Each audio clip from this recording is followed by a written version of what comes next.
companies. And in the space of soft skills and behavior, where we are the most featured company, whether it's been Forbes, CNBC, any of these places, we've been featured on that for doing amazing work, for doing excellent work. When you'll get the time later, go through our website to check our client list. We've worked with some of India's biggest companies, training their people in the subject of soft skills and behavior. Now, the club proposition is a brand new proposition that Work Better has launched. And for those of y'all who have joined from the corporate side, you should go and check the website and know what this proposition is about. And this is the first session of the club. The club was started with a very, very simple premise. The Work Better Club was started with the premise of your success being our mission, by which I mean for the last 10 years, Work Better Training has had this belief that for people to be successful in their professional life, the only way in which they can succeed is through personal and professional development. That's the only way it can happen in the knowledge economy. And we've always operated on this firm belief that in the knowledge economy, the more developed you are in terms of your skills, your attitudes, and your knowledge, the better chance you have of career success. And the less developed you are as far as your skills, knowledge, and attitudes are concerned, the lesser chance you have of career success in the knowledge economy. So we've always operated with that fundamental belief. Now, when it comes to the subject of self-development, there are two broad areas that everybody talks about, right? The two broad areas are the hard skills or the technical skills. Like, for example, if you go and become an IT engineer, or you become an architect, or a mechanical engineer, or any other technical degree, so to speak. So that's the hard skill, which is very, very important. But anyone in the corporate industry, especially if you speak to the CEOs, all research in this particular space, whether it's the World Economic Forum or any of the major organizations that researches this subject, talks about how hard skills are important, but in today's world, soft skills are equally important, if not more important. And there aren't too many organizations that really lay focus on those particular soft skills, which everybody talks about being more important than the hard skill itself, right? Now, in the domain of soft skills, the domain of soft skills is very, very, very broad. So everything from critical thinking to collaboration to communication, so on and so forth. It's a very, very broad spectrum that is covered in the topic of soft skills. But today we're going to talk about just two things, right? We're going to talk about the subject of body language, and we're going to talk about the subject of how do you speak impactfully, right? These are the two subjects that we're going to talk about in this particular session. And we're going to start, of course, with body language first. Okay, now, before we go any further, let me just check the chat box, because I see that buzzing with a lot of people. Thanks, please approve the joining of people. Okay, Mitali, please, I hope you're keeping track of the chat box. If people are having any problem joining in, this is our first session, so we could have a few problems in terms of operational issues, but we have Mitali, who's my co-host, that is going to take care of that. We are also going to use this particular chat box for our interaction post this. I see a few people raising their hand as well. I just hope it's to say hi, right? Most of them, yeah, I think it's to say hi. Happy about that. Hi, guys. Okay, so just a few ground rules. All of y'all can read this particular thing. So your cameras and microphones have been disabled. Y'all have already done this because you can see the presentation which is there. This session is going to be for 60 to 90 minutes. I'm used to doing sessions which are a 1 day, 2 day sessions. So I'm going to try really hard to keep this down to 90 minutes. I will take questions at the end of every section, which means I will take questions at the end of the section of body language. I will take questions at the end of the section of speaking impactfully. I will unmute audio participants if I find the need. I'm unlikely given the tight space that we have, and let's use the chat, raise hand and Q&A function very generously, right? So let's do that. So with that, we come to the first topic of the day, which is body language, right? That's what we're going to talk about. And we are going to we're going to first give you a quick exercise. So I want all of y'all to pay attention, okay? So the first thing that I want y'all to do, and all of the answers need to come in this particular chat box, which is there. I want you all to quickly answer this question, right? Why is body language important? What is the consequence of bad body language, right? So I want each one of y'all to kind of think about these two answers and put 3 points each in the chat box for question number 1 and question number 2. Okay, you have 3 minutes to do that. Your time starts now.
Okay, guys, thank you very much. I think a lot of people have put in their answers. That's very, very exciting to see that. I know that you guys are around and participating for this session and the rest of the sessions through the month. Let's do the same thing. Let's participate wholeheartedly through these particular answers. Okay, so sure, on one side, this seems like a topic which is very, very obvious, but for some reason, after having trained people over 10 years, I can tell you that this is one of the big mistakes that people end up doing when they're communicating at the workplace. So why is it important?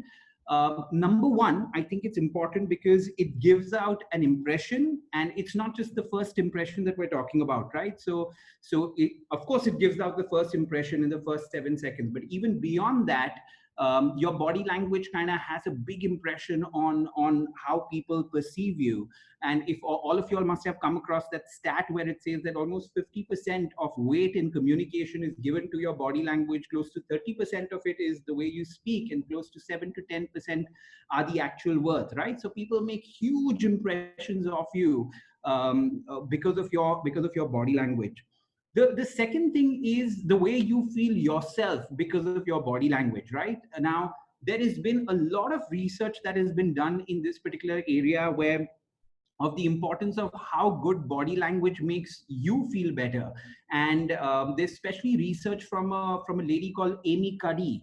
She's a Harvard professor. We'll share the link with you at the end on her TED Talk. She's one of the world's experts on the subject of body language. Mitali, just share that link at the end of the session, her TED Talk.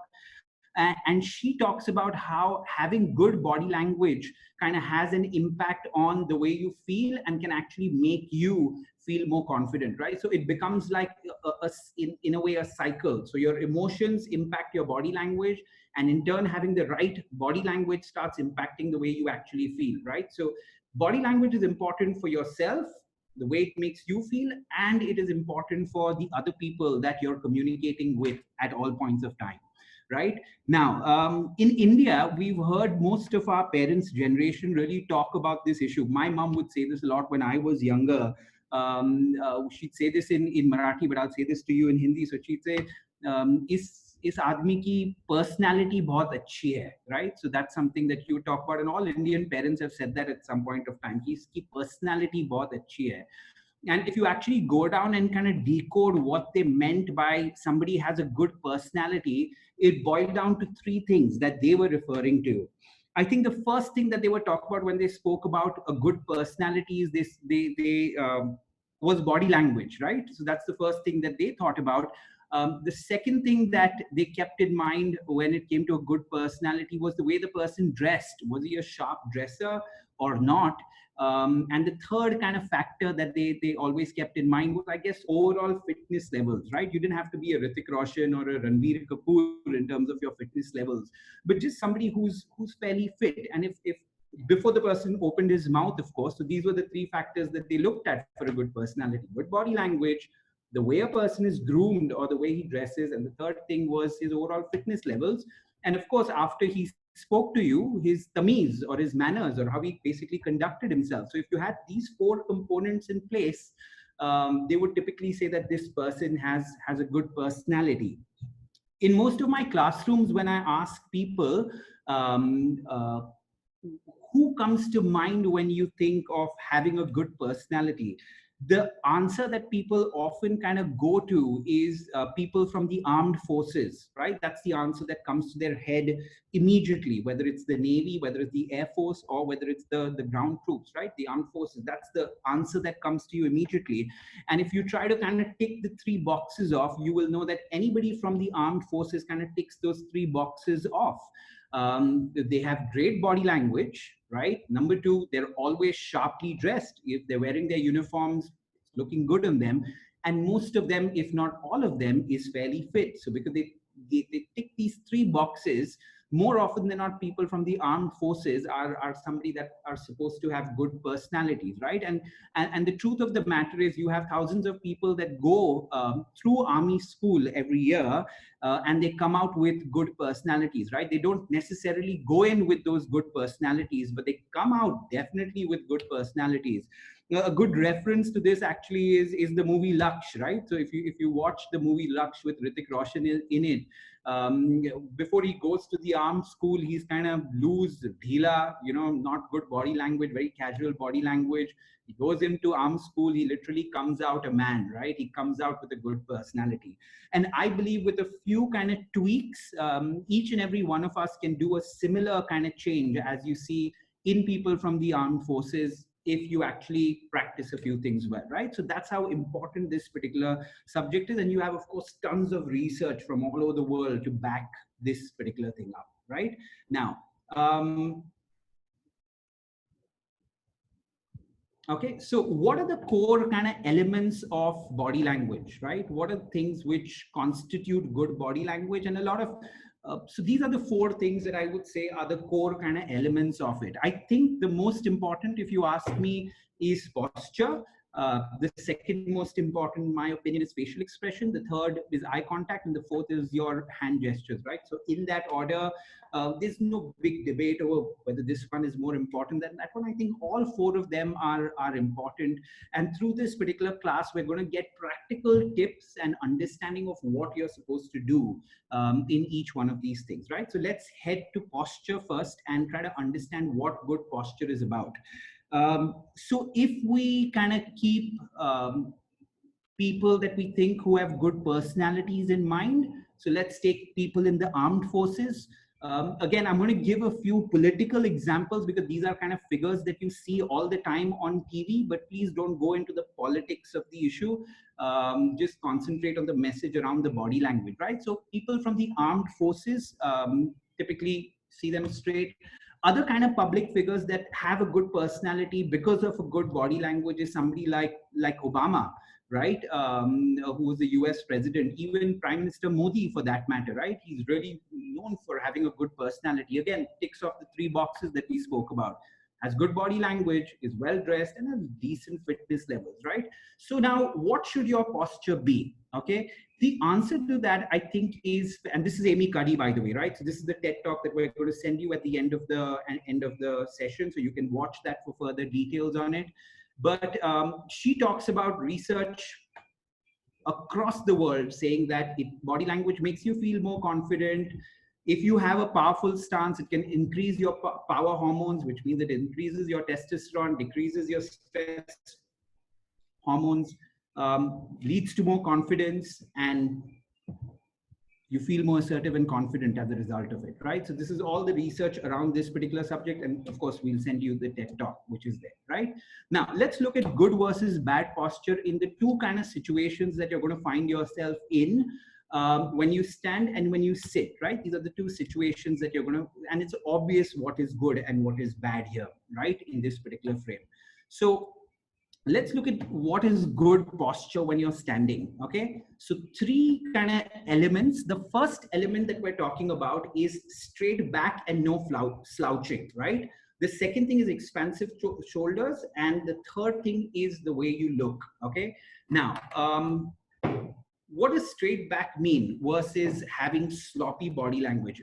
Do you remember that at one point of time, this was like close to 15 years back, we used to have a prime minister, and again, please don't go into the politics of the issue. I'm just talking about the body language element. We used to have a prime minister called Deve Gowda, right? And that particular prime minister, whether you were standing or sitting, was always slouching, okay, versus somebody like an Obama and Modi that are always straight and firm, right? So what are you supposed to do when you stand? Stand straight, okay? Do not droop in any way with your shoulders. That's what you're supposed to do.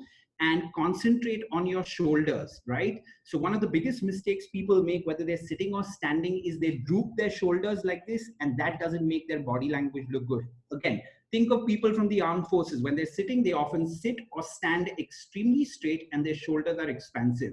So when we talk about expansive shoulders, we're not talking about you walking around like Sunny Deol all over the place, right? That's not what we're talking about. But ensuring that you're not drooping. If you do that, that's more than enough for you to have a good body language, right? So if you're standing, stand straight. If you're walking, walk straight, right? Focus on that particular posture, which is there. Now, when it comes to sitting, again, kind of 3 or 4 things that you need to keep in mind. Sit straight, exactly like you see these particular pictures. Don't fall on either side of the chair. So more often than not, when you go to office or you're sitting, you have arm rests there to the side.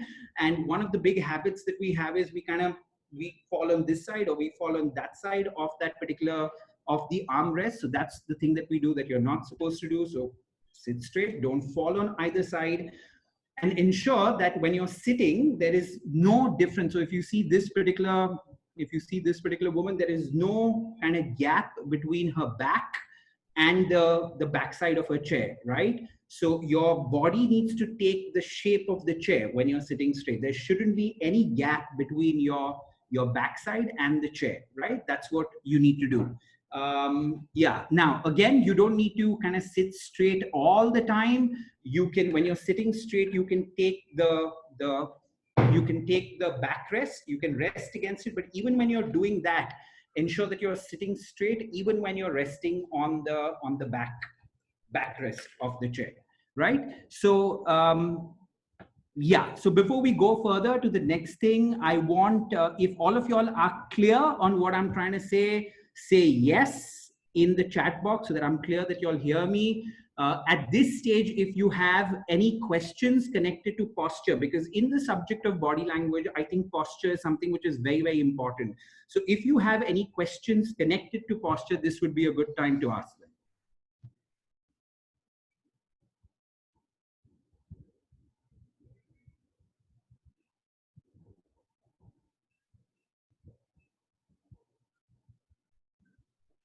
Listen, guys, I was very excited about wearing this suit today because I hadn't worn it for a long, long time, but I'm feeling very hot. So I'm going to get this suit off.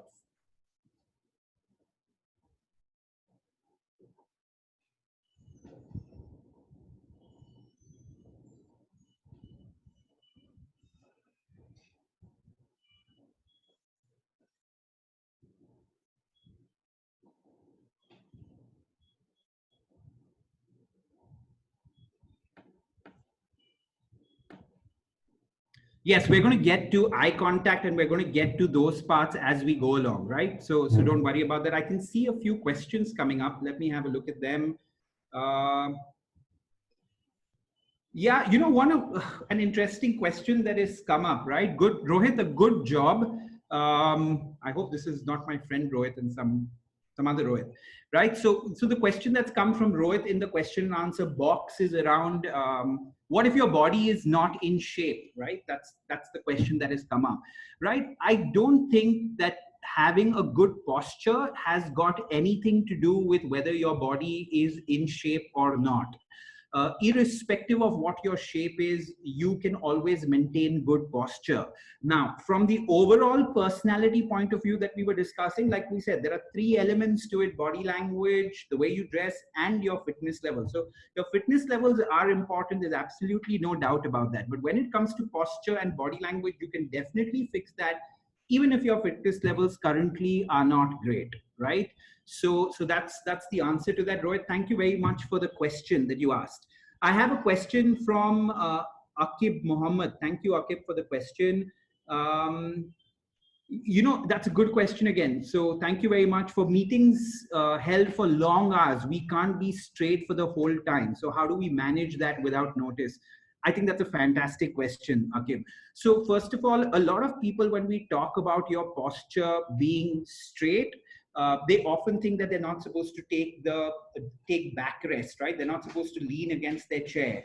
And no, that's not what you're supposed to do. Even if you're sitting straight, exactly like I'm doing right now, you can kind of rest against your chair and sit straight. So that takes care of that. Most of the advice that we're giving here is when, of course, second point to this is most of the advice that we're giving here is when you all are in formal settings. And what I mean by formal settings is if you work in a large organization where you have a lot of people around you in that particular setting, or if you're, you know, at a client office or interacting with clients in highly kind of formal settings, that is when it's very, very important to be straight. Now, in settings when, say, you're working all alone, right? Or if you're with colleagues that you work in day in and day out, it's okay if you relax your body a little. It's okay if you're not straight all the time, right? Of course, you need to keep in mind the situation that is there. If you're in front of customers, if you work in a large organization where you have a lot of people sitting around you, it's extremely important because you're giving out a certain kind of impression while doing that.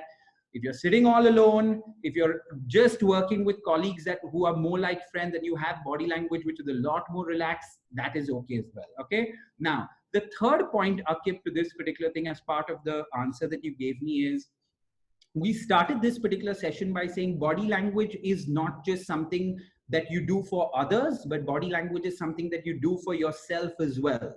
So even when you're not in high stakes situation, having the right posture is going to help your body, right? Because if you think of anybody will tell you, right, when the minute that you're straight, that's much better body posture than otherwise. So even if you're not in those high stakes situation, I would recommend that you have good body language and a straight posture, because it will make you feel better. It will avoid stuff like backaches and stuff like that. If you're anybody that's 6 foot or taller, those are things that you always suffer with. I did that myself because at some point of time I didn't have good body language until I learned all these things. Now my back doesn't hurt as much as it used to earlier, right? So that's kind of my answer to that. So thank you very much, Akib. I hope you have some clarity on what I'm trying to say, right? If you don't, you can ask more kind of questions later on and I will take that up. Okay. Yeah, so I think Komal has asked a question. I think that question, sitting straight for a wrong, does it not impact our ergonomics? I think I've answered that question somewhere. Of course, when just another thing, if you have the option, not all people have the option in your own office of getting a chair that's really comfortable. But of course, you know, having done a lot of trainings and been in a lot of situations, you can always find a chair that more or less you can sit straight on, right? So let's not blame the chair for it.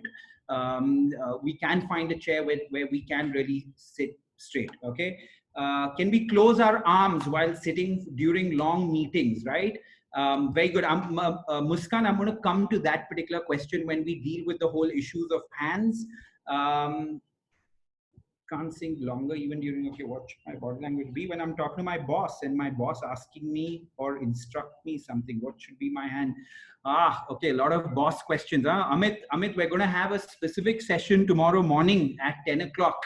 The first two sessions are going to be conducted by me, which is specifically on managing your boss. So we'll get to a lot of boss related stuff there. There is nothing differently that you need to do as far as your posture is concerned when you're interacting with your boss, important client, or any other stakeholder, right? So there's nothing different that you need to do around that. The basics remain the same. If you're sitting or standing, straight back, expansive shoulders. If you're sitting, don't fall on either side. No gap between the chair and your back, right? So these are the basics that can be followed across the board. A lot of people ask me another question, right? How do I actually put this into action? Okay. And it is shocking that you can get used to good body language, even if you had bad body language for 30 or 35 years of your life. You can translate into having good body language literally within a week's time if you just focus on your body language, right? So today is a Saturday. By next Saturday, if you don't focus on any other element of self-development and just focus on your body language and posture, when you're sitting, walking, or standing, if you just focus on that one thing, you will realize that you typically have bad body posture, and this is what you need to do. You'll understand the difference between the two. If you concentrate on it for a week, you will see a difference as to how your body language actually starts changing. But you need to keep it top of your mind, right?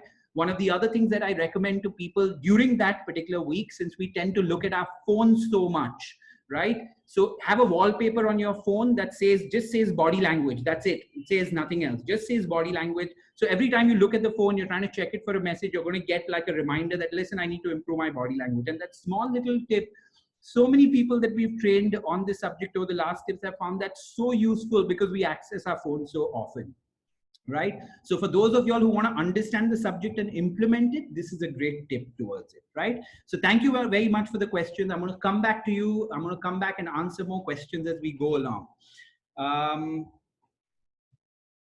Okay.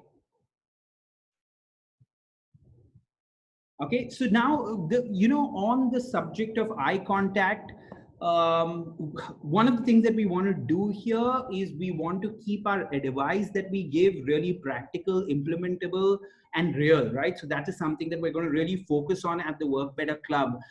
So there's actually not much to tell you around eye contact, right? The only thing I can tell you about eye contact is if you don't make eye contact with people,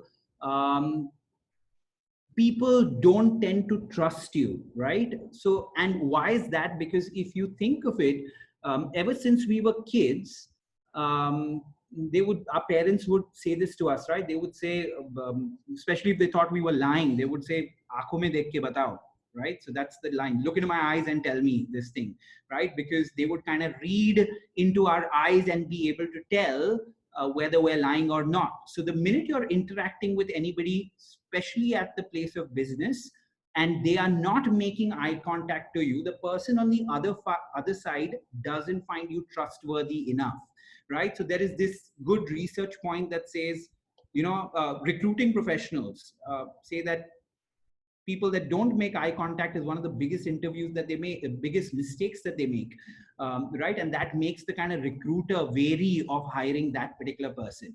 So therefore, because eye contact has so much of a connection with trust and so much of a connection with people kind of lying, if you don't make eye contact, it's going to impact trustworthiness in a big way. Right? Does that make sense to you? If it makes sense to you, say yes in the chat box, so I'm clear that we're on the same page on this particular thing. Okay, and I'll take more questions on eye contact as we go along. Awesome, guys! It's great to see everybody participating. Thank you very much, guys. Okay, now what are some of the things that we can keep in mind as far as eye contact is concerned, right?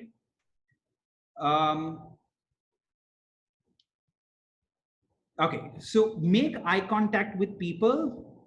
Number two, make eye contact people as other people are reading you you are also reading other people when you're making eye contact, right? So when it comes to the topic of listening, which is one of the topics that we have at the Work Better Club, how to listen better to people, one of the things that we tell people is you don't just listen with your ears, you also listen with your eyes, right? So when you're interacting with somebody, if you like make eye contact with them, you can read their body language, you can read what they're feeling about that particular issue. Again, if you don't make eye contact with them, you can't kind of read all these things that you get through a Zoom call or through a face-to-face meeting that you'll do. So it's number one, it's for them to trust you in a way, but number two, it's for you to kind of read what's happening in that person's mind. And that's why like Zoom calls, face-to-face interactions, meetings still are so important, right? Because when it comes to critical things, you still want to see the person and pick up all those cues. If you're not making eye contact, you can't really pick up all those cues that you will get from the other person, right? So that's the reason why you want to make it. Now, of course, if you make eye contact in a weird way, and it's so difficult, guys, to define what weird means, right? That if you constantly stare at a person in a weird way, that doesn't work. And it's so typically all the research says maintain the eye contact for 4 to 5 seconds at a time. When you look away, do it slowly and then start making eye contact again, right? It's very difficult to kind of explain this topic in any other practical way but this, right? So make eye contact with people. Don't do it in an uncomfortable way where you're staring at them. Women especially find that very uncomforting when people kind of just keep staring at them. So don't do that. Make eye contact for 4 or 5 minutes. When you look away, do it slowly, then make eye contact again, right? So that's all that you can do on this particular subject. When it comes to if you're in a meeting where you're addressing a meeting one to many, right, where you're speaking to different people, speaking to many people in a room, if you're making a presentation to them, the thing that you're supposed to do is you're supposed to make eye contact with people in a zigzag manner or a semicircle manner, right? This is in a presentation scenario or a one-to-many scenario, which means typically if you have a boardroom which is like this, okay, you look at one person here, then look at the next person here, then look at a person here. It's called zigzag, right? Look at a person here, here, here, here, here, and then keep repeating the cycle again, right? Where you look at one person here. So that's the way you look at people. Typically, when you're making a presentation, the way you make eye contact is you make eye contact for 1 to 2 seconds each per person before you move on to the next person. So that's one logic to keep in mind. The other logic to keep in mind is possibly one sentence per person, and then you move on to the next person when you're making a presentation, right? That's the zigzag way of doing it. Zigzag can be used in a setting which is a conference room setting or in a cluster style setting, right? When people are sitting in clusters. When it comes to eye contact, the semicircle means a lot of people don't like moving their head from here to here. So the other way in which you can do it is start from here in a semicircle and kind of cover each and every person on that table with your eye contact. Again, 1 to 2 seconds or one line per person, and you keep repeating that particular cycle of doing it in a semicircle fashion. That's the way you make eye contact when you're in a situation where you're dealing with one to many, right? Situation. The third actually very interesting thing is what do you do with your eyes when you're on a telephone call, right? Because a lot of work is going to happen virtually now. And so what do you do there with your eyes? And again, tons of research, which we can't get into right now. People that are often effective in, say, virtual sales and stuff like that are very careful of what they do with their eyes, even when they're on a telephone call when the person can't see them, right? They're very careful of doing it because our eyes often tend to be the biggest distractors that we have, right? So if you're on a telephone call and if you're also checking an email, that will distract you, and then you won't be fully focused on the telephone call that you're doing, right? Or if you're on a telephone call and if your colleagues are around you, hopefully in a month or two our colleagues should be around us, but if your colleagues are around you and you're busy kind of looking at your colleagues, you're going to get distracted from the call that you're on, and you're going to focus on them and not on this, right? So what is often recommended if you're on telephone calls, what do you do with your eyes? Number one, shut your screen unless you're looking at something in the screen that you need for that particular call. Do not look at your screen because often we have emails popping up, we have tons of stuff popping up on it, right? If you're going to use your hands free and you're going to do a call, please don't look at your telephone, right? Because again, you have notifications that will keep coming and they'll distract you from the call. And very often, if you're distracted, the person on the other end is going to know that you're distracted, right? And then he'll say something like, "To sun raha hai na meri baat," right? That keeps happening on these Zoom calls or other calls, right? Where he says, "Are you listening to me? Can you hear me?" And it'll come across like you're not listening to him, which is setting a very bad impression. So what you want to do, and what we typically do, say when we're on an important call, is we look at the, if you're standing and doing the call, you typically look at the floor, right? You look at the floor so that you don't want somebody to distract you. Or if you look down at that point of time if you're on a call, because you don't want the distraction there. You don't want to look at a screen. You don't want to look at a phone. You look down, concentrate on the call, and that is going to help the other person get the right impression, even if you're not in front of him, right? So when it comes to eye contact, we've discussed the situation where in your daily interactions, we've discussed the situation if you're making a presentation, and we've discussed a situation where you're on a call and the person can't even see you. What do you do with your eyes, right? So that's what we've discussed here. Okay, so all those who are clear, say a big yes in all caps, all caps. So I know it's like a loud yes.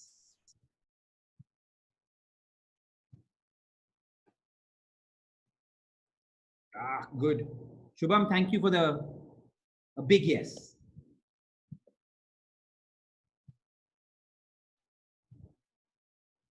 Guys, there is a space for questions. Don't ask questions in the chat box. If possible, ask questions as far as possible in the Q&A section.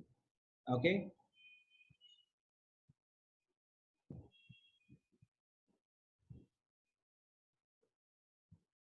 Yeah, Amit, I'm going to come to your question possibly at the end because it's quite a long question, right? Of saying how to balance all types of body posture, eye contact, hand position when I'm facing an audience, right?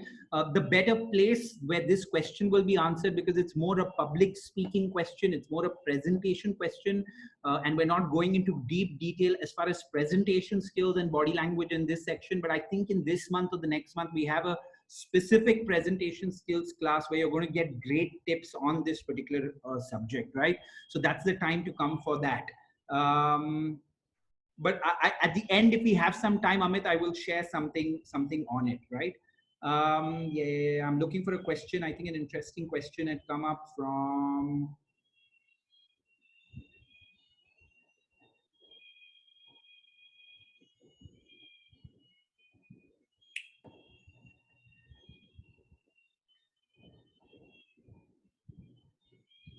Yeah, so again, in online meetings, that's, I think rightly so, a question has come up in online meetings, right? Of what do you do during online meetings? Listen, if there is something that you have on the screen, just look at the screen, right? Currently, there's a camera right on top of the screen. I'm not looking at the camera. I'm just looking at the screen. And I think that is more or less enough if you're on a Zoom call or anything where a person can see you during that particular meeting. You don't try to do something which is different, because if you start staring into the camera when you're on a Zoom call or a Microsoft Teams call, you are going to get distracted looking into that particular camera. So don't worry about the camera. Just look at the screen in front of you. That's more than enough when it comes to Zoom calls, right? Pinky, we're going to get to voice modulation in a bit. Can you please explore more on listening with your eyes, right? Rajesh, it's a very good question. Again, like I said, we can't get into great detail as far as this is concerned. All that I can tell you is whether you're interacting with your child, whether you're interacting with your friend, whether you're interacting with a colleague, whether you're interacting with a customer, all of us pick up stuff when we actually look at the person on the other side, right? When we're actually making eye contact with him, we tend to pick up a lot of non-verbal cues that are there. And since we've been doing this ever since we were kids, more often than not, we can decipher what those non-verbal cues are, right? So for example, if you're looking into the person and he's bluffing you, most of us are relatively well equipped to pick that up because we've seen that happen more often than not, right? And Rajesh, what would a person do typically when you're making eye contact with him and he's bluffing, or if he's exaggerating from exaggerating the topic, he will tend to look on top or look at the bottom, which is typically stop making eye contact with you during that time, right? So that's a pretty good indication that number one, he could be bluffing on that topic. Number two, he could be exaggerating on that topic. And number three, if a person on the other side doesn't make eye contact with you at all, it's often a sign of being totally low on self-confidence, right? That could be another sign as well. But we tend to pick these things up quite naturally as human beings, right? So what we need to do is focus on the act of actually making eye contact with people and not worry that much about, if you go on YouTube and if you type eye contact, you'll have some, FBI agents say these are the 5 things that you should do. And they're often so complex that we can't follow any of them, right? So simple thing, make eye contact, the things you'll pick up naturally, that's more than enough, right? In this particular. So Rajesh, thank you very much for that question. Yeah, so Shubham, very good question again. Let me read out the question just in case you can't see it. Is it okay to have a longer eye contact if we have to grab somebody's attention during a presentation? It's an excellent question, Shubham, right? Now, when you're making a presentation, say if there are 10 people in the room, when you have 10 people in the room, in today's world, most audiences, and especially if they're people at the senior level, they're always busy on their laptops or their phones, right? So they're always checking some messages or doing something. It's not a very good thing to do. It's an absolutely disrespectful thing to do to the audience when you're doing it. So when you're a participant or when you're an audience in a meeting, please don't do that, right? We keep speaking about etiquette and manners in today's world. When somebody's talking to you, not looking into your laptop, not looking into your phone is a sign of good manners. So do that when you are part of the audience. However, if you are making a presentation and out of the 10 people in the room, you have 5 people that are not looking at you. And if you have 5 people that are looking at you, it's very natural for you to look at them a little more because they're the only 5 people that are making eye contact with you. And that will grow your confidence, right? Making eye contact with those 5 people versus the 5 people that are not looking at you at all. The thing to do when you're presenting is just be a little more mindful of it, that as soon as those people start looking in your direction, start making eye contact with them again, right? So start doing that in a meeting so they don't feel offended that you're not looking at them at all, right? That's what you need to do, Shubham. So it's an excellent question. Just to summarize the answer, 5 people not looking at you, 5 people looking at you, look at those 5 people more to start with. When the other 5 start making eye contact, don't leave them out, then start making eye contact with them. Right? Wow, so many questions. Very, very nice. Naresh, a good question. Yeah. This is the last question I'm going to answer because we're running out of time, but I'm so happy to see so many questions, right? If I am feeling nervous, how can I make eye contact with someone? It's an excellent question, right? There's no quick kind of fixed solution to this thing of what do you need to do if you're feeling nervous, how do you look at people? Naresh, I think a question that you need to ask yourself, and also join us for our class on self-confidence, right, which is going to come up in a few days, of how you go about building that, is to really ask yourself, why are you feeling nervous, right? What is the reason why I'm feeling nervous in possibly every situation that I go in, right? You need to really explore that particular question and get to the depths of that. However, Naresh, let me tell you the consequence of not making eye contact. Again, the consequence of you not making eye contact is going to be the person on the other side that's talking to you is going to feel that you're either lying to him, you're either exaggerating something, or third, he'll know that you're low on confidence. And in turn, that other person is not going to be able to have confidence in you, because the simple logic that he's going to have, this person is not making eye contact, this person is not confident in himself, so why should I show confidence in him, right? And if you want to get to the upper levels of management, if you want to be in any leadership roles, I think it's clear that if you lack confidence, if you feel nervous about every situation, your ability to lead a team, to lead a vertical is going to suffer. So Naresh, my recommendation to you would be, do a deep dive into the subject of why you're feeling nervous, right?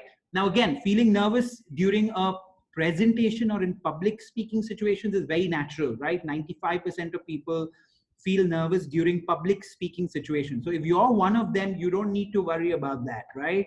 We'll give you some amazing tips when you come for a We have multiple presentation skills kind of sessions that we're going to have in the club. So when you come for that, you're going to get amazing tips that is going to help you stop becoming nervous in a presentation scenario. But if you get like nervous during every meeting, that's something that you need to kind of question, right? Yeah, Rahul has a question. Last question I'm going to answer here. Thank you very much, guys, for your amazing questions, right?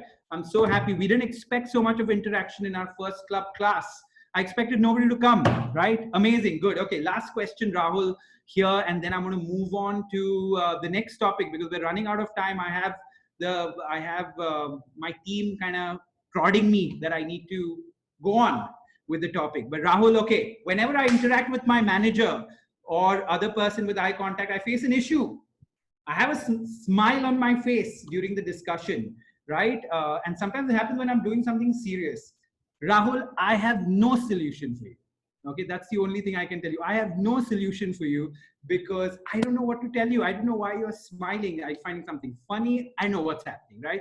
So I have no solution for you. However, Rahul, we have group coaching that's going to happen, so we can try to explore that further during that time. But I have no answers for you now. This is the first time somebody's asked me that question. But thank you very much for being honest and putting your question down. Right? That's amazing. Okay, now okay, lots of yeses, lots of yeses. We have a lot of people that have joined in. Mitali, how many people have joined in? Can you put? If you please have some videos, please share them. Praveen, we are going to have, just for people that want some videos, some reading material on it, everybody tomorrow is going to get something which is called a cheat sheet. Okay, that's what you're going to get, which is this entire subject encompassed on one page that you can take. It's a beautiful looking page where this entire subject is going to be summarized. If you think that this subject is important, take a printout of the page and please put it up in a spot where you can kind of remind yourself of it, right? So we're going to give you something. Number two, this particular club has, we've not launched it yet because we're in the trial period, but this club has something which has the Work Better content library. So on this particular subject, you're going to have a lot of written material in terms of FAQs, frequently asked questions of these subjects and answers given by experts. You're going to have videos there. You're going to have the world's best articles on the subject of body language, right? It's all there on that content library because there's only that much that you can cover and we can cover during this 1.5 hours, right? So Praveen, thank you very much. We're not going to share any videos here. However, at the end, we're going to share the Amy Cuddy video with you on body language, right? So we're going to share a link of that. Yeah. How should we get the slides after this training? Amuya, yes, we can't share any of the slides with you after this training, unfortunately. But you'll get a recording of this whole thing, right? So if you forget anything, you want to revisit certain parts of it, we're going to be sending that to you. Okay, Praveen, thank you. Okay, now let's move on to, oh, I'm having such a good time during this session. Okay, let's move on to hand gestures. Okay. Okay, so all of y'all must have seen TED Talks, heard of TED Talks. So there's some research on this, right? A study analyzing TED Talks found that the most popular viral speakers use an average of about 465 hand gestures, which is nearly twice as many as the least popular figures, right? So yeah, using your hands are important when it comes to body language. So what are some of the do's and don'ts? And again, guys, we're going to stick to something which is practical. We're going to stick to something which is real for you, right? Not just give you some things which you can't really implement.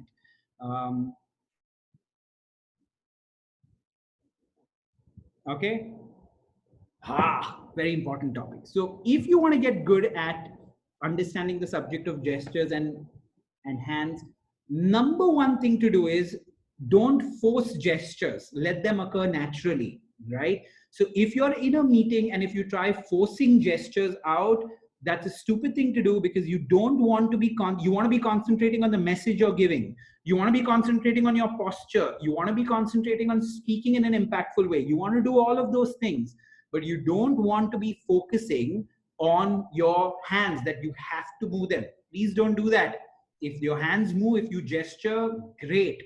If it doesn't happen, no problem, right? Okay, now, if you're sitting in a meeting, right? If you're sitting in a meeting, what do you do with your hands, right? Now, the best thing to do with your hands if you're sitting on a meeting is keep your hands on the table, right? Because the minute your hands are below the table, it's not that it's going to make a big difference. But when you're looking at the overall subject of posture, body language, just keeping your hands on the table is a better thing to do than to keep them under the table, right? Now, if you are doing any kind of standing and talking, right, which is a presentation scenario. Okay, so I'm just pushing my laptop back. I'm going to stand up and try to show you this thing, right? So if you're talking about any situation where you're standing and talking, the thing that you need to do is you need to keep your hands in front of your stomach or chest. That's what you need to do if you're going to stand and talk at any point of time.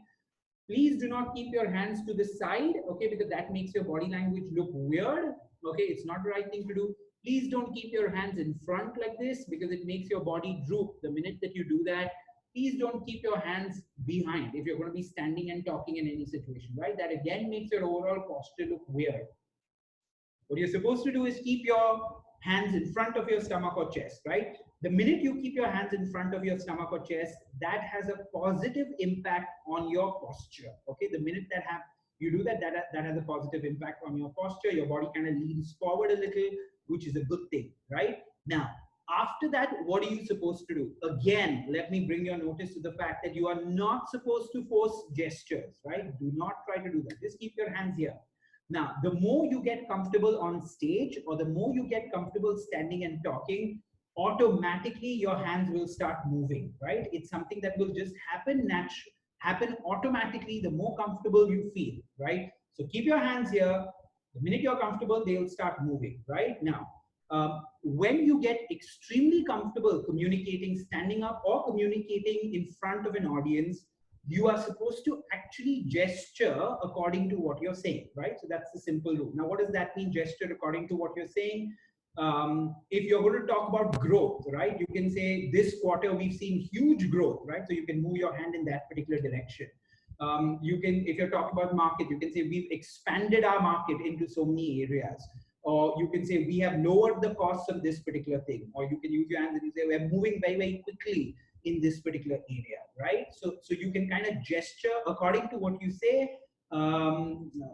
and that you do only when you start getting comfortable up here. Please don't try to force it. What you need to try to practice is keeping your hands in front of your stomach or chest. That's what you need to try to practice when it comes to the subject of hand gestures, right? Now, in this particular topic, we have not covered the topic of handshakes. We have that in another subject that we're going to do. It doesn't come here, but that's what you're supposed to largely do with your hands when you're speaking. Now, I'm going to open this topic up for questions because I typically get a lot of questions on the subject of what to do with my hands. But the one question that I get very often, and I don't know where you guys are getting this feedback from, and the question is there any such thing as moving my hands too much when I am, say, public speaking or speaking in front of a lot of people? Is there any such things? Okay. Now, given that we've been in the soft skills business, training people on this subject over 10 years, I have personally trained probably thousands, if not lakhs of people myself on the subject of presentation and communication skills.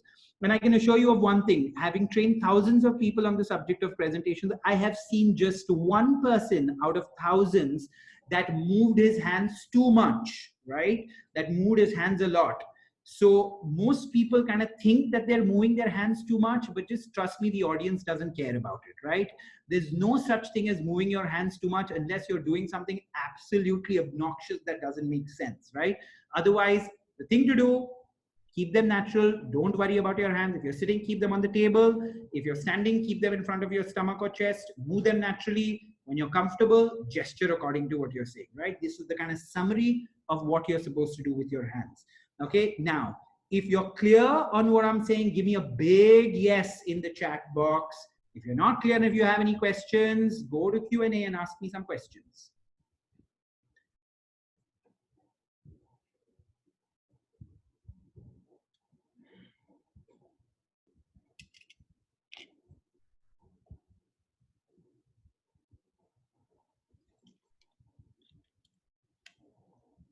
Yep, some very, very big yeses. Thank you, guys. Thank you for making this interactive. It's no fun for me if you don't make it interactive. There's no point attending this class if it's not interactive. You may as well go to YouTube and watch some video if you don't want to interact. Very good. I'm happy that so many people are here. Saturday evening. I hope all of you are coming tomorrow. 10 o'clock in the morning, eat a good breakfast, come. The most important topic, how to handle your boss. My God, the amount of questions that I get on this topic every time I do a talk or a session, it's incredible. We thought, come on, let's put a module first up. How do you deal with your boss well? So come for it tomorrow, guys. Come for it tomorrow. Okay, let's look at some of the questions that have come up. Webhub. I have one question. I am very short-tempered. Sometimes it happens when I'm discussing something and Weber, it's a good question, but unfortunately this is not the right class for it. We're going to focus our energies on body language and speaking impactfully. So although it's a good question, come for our coaching class, come for the group coaching session. We're going to answer this question for you there. Okay. While talking, if I put my hands in my pocket, Jalaj Gupta, good question, right? Very, very good question. Something I should have covered proactively myself. So you didn't need to ask the question. Good question. I missed out on that. Now, if you're in an environment, Mr. Gupta, where you're in office, hopefully we should be in office soon. And if you are amongst colleagues that you are working with all the time, that sit next to you, you know, who are again more like friends than actually colleagues. If that is the situation, and if you have your hands in your pocket when you're interacting with them, it's no problem, right? However, if you're making a very important kind of presentation, right, where you're in a meeting, important stakeholders within or outside your office, and if you have your hands in your pocket when you're making that particular presentation, that's not a very good sign, right? Because the minute you put your hands in your pocket, that kind of starts impacting your posture. So you don't want to be doing that. You want to keep your hands in front of your stomach or chest, okay? But Mr. Jalaj, I hope that's Mr. Gupta. However, if if you're making a very long presentation, right? You're presenting, if it's a short presentation, important stakeholders, avoid keeping your hands in your pocket. However, let's assume that you're making a presentation for a whole day if you're in a meeting room, right? Presenting. Naturally, your hands will go to your pockets at some point of time. You will end up doing it, which is okay, right? So just to summarize my answer, if you do it with colleagues that you're more or less friends with and having discussion where you have your hands in your pocket, no problem. When you're with important stakeholders, external or internal stakeholders, please don't put your hands in your pocket, right? As far as possible. Number 3, if you're making a presentation, one-to-many communication, as far as possible, don't put your hands in your pocket. Number 4, if you're making a presentation, but it's a whole day presentation, a 2-day presentation that you're in charge of, it's like more a training session. At that point of time, it's natural that your hands are going to go in your pocket once in a while. Don't worry about it, right? Okay, don't worry about it at all. Okay, okay, I have.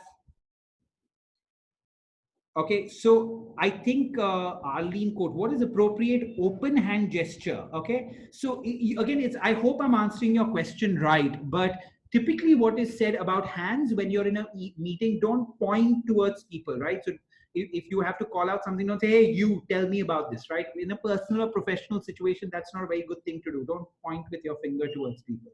If you're addressing to somebody in, say, a one-to-many situation, have an open hand and do this. Just point out to people like this with an open palm, right? And that's the way to kind of point out to people when you're doing that, right? Another question that had come earlier, oh God, that's such an interesting question. And that question was around, I'm going to push back and I'm going to stand and kind of do it just for more clarity, right? Because you may not be able to see me. So what do I, if my hands are like this, is this considered to be closed posture?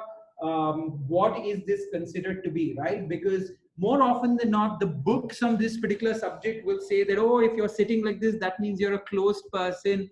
But let's not go to the books. Let's do something which is practical here. If I'm in meetings very often, I feel very cold. And if I'm feeling very cold in a meeting, my default thing to do is often like, do this, right? Keep my hands like this, right? So it's not because I'm close, but I'm feeling cold. And most offices have an AC environment where people feel cold. So if you're doing it too much and if you're really kind of shrinking your body all the time, although you're not feeling cold, that's not a good thing to do. Okay, so let's look at this in 2 ways. What are you supposed to do? As far as possible, you don't do that, right? You, as far as possible, don't sit like this. You may as well sit straight, right? Expansive shoulders. If you're sitting on a table, keep your hands on the table. So sit like that with your straight back. Don't do this as far as possible. However, if you're interacting with somebody in a meeting and they're doing this, don't jump to conclusions about them, right? Don't think that, oh, this person is a close person, because often the person could just be feeling close. So you don't do it yourself, but don't jump to conclusions as far as other people are concerned, right? Cyril Jose, what a good question. I think I already discussed this. Do not force your hands during a presentation or any such communication. Keep your hands in front of your stomach or chest and let them start moving naturally, because you don't want to stage them. You will start focusing on your hands instead of the message, and the message is much more important than what you do with your hands. If you're making an important presentation to a customer, the customer doesn't care about what you did with your hands. He cares about your message more than what you did with your hands. However, if you keep your hands in your pocket, it won't make your body language look right, and that will be slightly disadvantageous to you in that particular situation when you're making the presentation, right? So just concentrate on the basics. Don't overthink those particular things. Okay. Kunal, what if my hands don't move during a discussion? Don't worry about it. Keep it on the table. If you're standing, keep it in front of your stomach or chest. Don't worry about it. Okay. Yeah, again, I think I've answered most of these questions. They're more or less saying the same thing, right? Again, what should I do if I'm in an interview? What should my hand gestures be? Same logic, right? So one of the things to remember is what we're concentrating on these things. When you're concentrating on these subjects, you can be rest assured that what we're teaching you applies in all situations of work, almost all situations of work, which means you don't need to do something differently when you go for an interview, or dealing with an important customer, or going for your appraisal, or dealing with your boss, so on and so forth, right? These are some of the basics that need to be done, more or less irrespective of any situation you're in. So don't worry about that. There's nothing specific that you need to do beyond this in different situations, okay?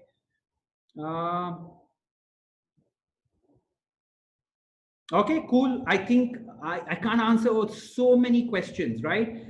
Folding cuffs, is it good or bad during a meeting? Shantanu, what do I say? I started off with a suit. Right now, I folded my cuffs, right?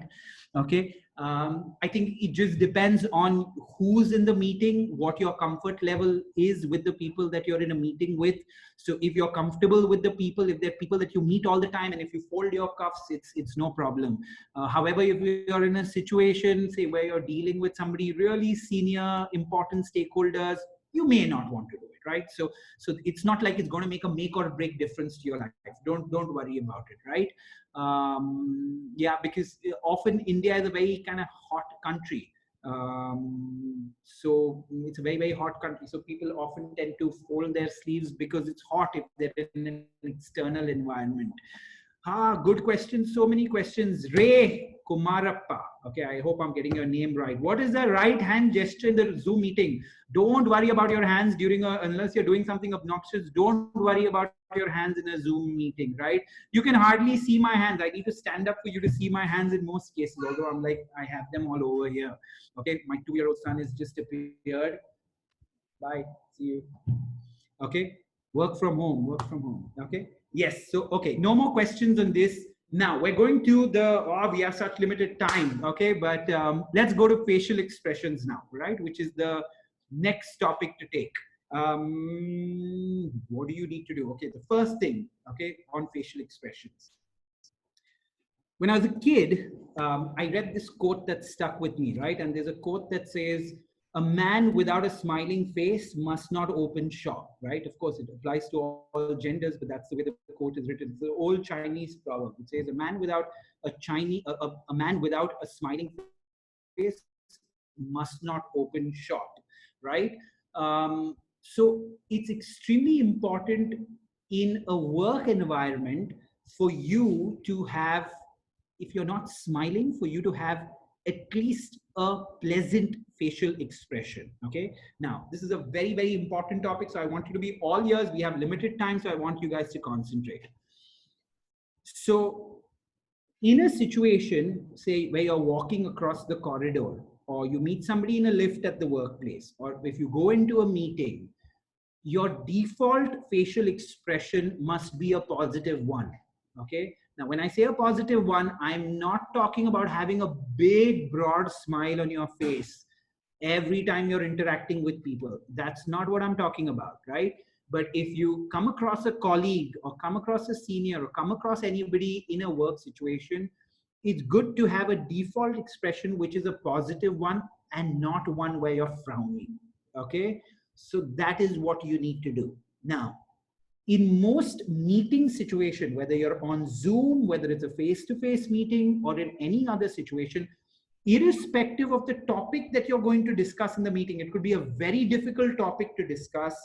Always start with a smile, right? You'd want to smile and shake your hands with that particular person. It doesn't matter what the rest of the meeting could be about, right? Because you want to start that interaction on a positive note with that person. Okay. There's a very interesting something that we're going to cover in our class on customer service, internal and external. That's a very interesting class as well. I don't know when that's happening, but there is a well-researched stat on this subject, guys, that says when people are interacting with you, they make their impression of whether or not you want to help them in the first 7 to 10 seconds of interacting with you. I'm going to repeat this one because it's very interesting.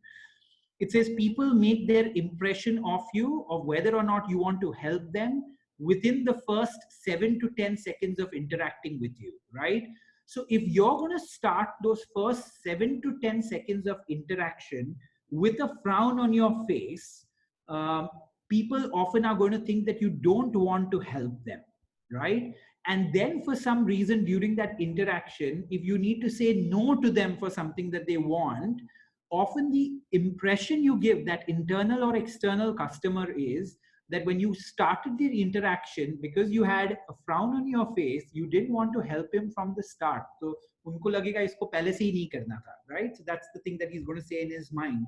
If you start that interaction with a negative impression, facial expression, if you start that interaction with a frown. However, if you start an interaction with the right facial expression, which is a positive facial expression, a smile, probably a greeting as well, the person on the other side feels that you want to be of help, that you want to have a conducive discussion with that particular person.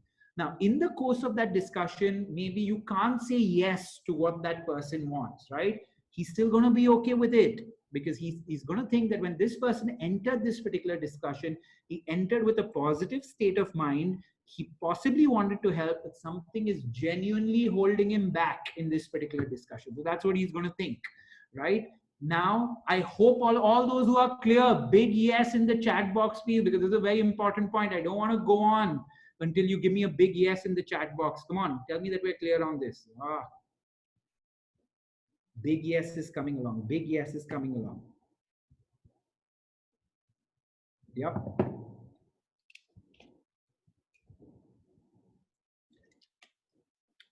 Okay, I'm going to come to the questions at the end of this session. Okay, so I'm not looking at the questions right now because they're going to distract me.